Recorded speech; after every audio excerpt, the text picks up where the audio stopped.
Alam niyo po ba na may isang Pilipino na nakatanggap ng life sentence dahil po sa ginawa niyang krimen dito sa South Korea? Noong gabi ng March 7, 2008 sa Hwaeamdong, Yangju City, Gyeonggi Province, isang brutal na krimen ang nangyari. Ang biktima ay si Kang, 12 years old, bagong pasok pa lang sa middle school.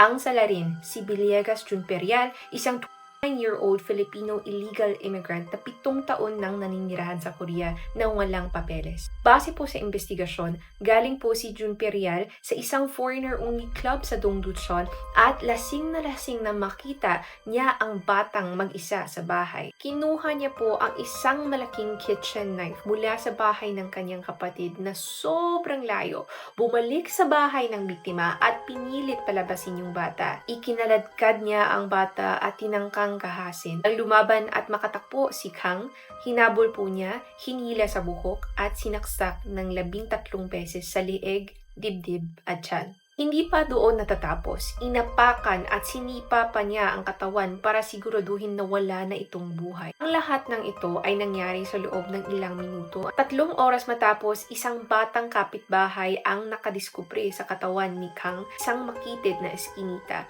Wala po siyang buhay at ayon sa pulis, hindi masukat ang karumal-dumal na ginawa ni Junperial sa bata. March 10, 2008, 3 araw pagkatapos ng krimen, naaresto si Junperial. Una niyang itinanggi ang lahat. Sinabi niyang hindi siya marunong mag-Korean at humiling ng interpreter para matagalan ang investigasyon.